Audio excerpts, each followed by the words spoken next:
అతనికి పక్షులంటే విపరీతమైన ప్రేమ. సుమారు 1,00,000 విలువ చేసే ఓ చిలుకను తెచ్చుకుని దానికి చార్లీ అని పేరు పెట్టుకుని అల్లారు ముద్దుగా పెంచుకుంటున్నాడు.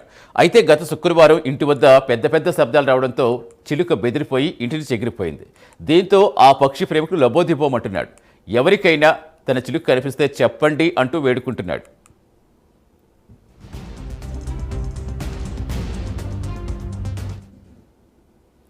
డాక్టర్ బిఆర్ అంబేద్కర్ కోనసీమ జిల్లా కొత్తపాలెం గ్రామానికి చెందిన బండారు దుర్గాధరబాబు కాట్రేనికొండలో వస్త్ర వ్యాపారం చేస్తుంటాడు.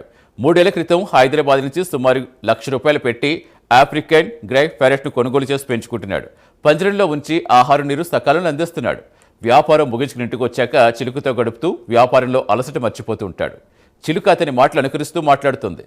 దాన్ని ముద్దుగా చార్లీ అని పిలుస్తూ మురిసిపోతూ ఉంటాడు.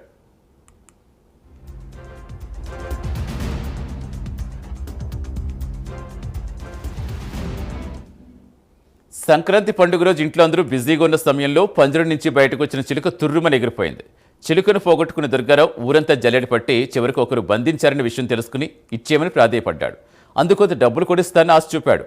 అయితే చిలుకను తాము చూశామని, కొద్దిసేపు అయ్యాక అది ఎగిరిపోయిందని చెబుతున్నారని దుర్గారావు వాపోయాడు. చేసేదేం లేక కాట్రేనికొండ పోలీస్ స్టేషన్లో ఫిర్యాదు చేశాడు దొరబాబు. హైదరాబాద్లో జాబ్ చేసుకున్నప్పుడు ఒక 4 years బ్యాక్ మా సార్ ద్వారాగా ఒక చిలకనైతే కొనుక్కున్నానండి.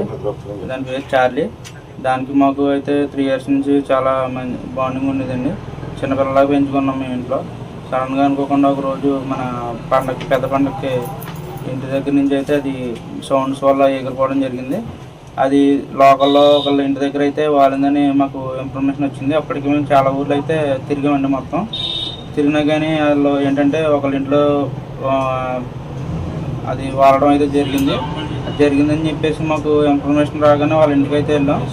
ఇంటికి వెళ్ళిన తర్వాత మేము దాని వాయిస్ అయితే వినడం జరిగింది. వాళ్ళ ఇంట్లోనే ఉన్నదని మాకు ఫుల్ క్లారిటీతోనే ఉన్నాం. కానీ వాళ్ళు ఏం చేశారంటే దాయడం వల్లే అది మనకి బయట ఎక్కడ దొరకలేదు. అప్పుడప్పుడు అది బయటికి వెళ్ళి మళ్ళీ మనకి వెనకైతే వచ్చేసింది. కానీ వాళ్ళు అయితే దాచేయడం వల్ల అది మనకి బయట అక్కడ కనిపించకుండా పోయింది.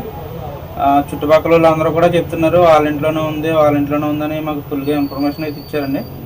అయితే వాళ్ళని అడుగుతుంటే మాకు ఏంటంటే మాకు కనబడలేదు, మేము చెప్తాము అన్న టైప్లో చెప్తున్నారండి.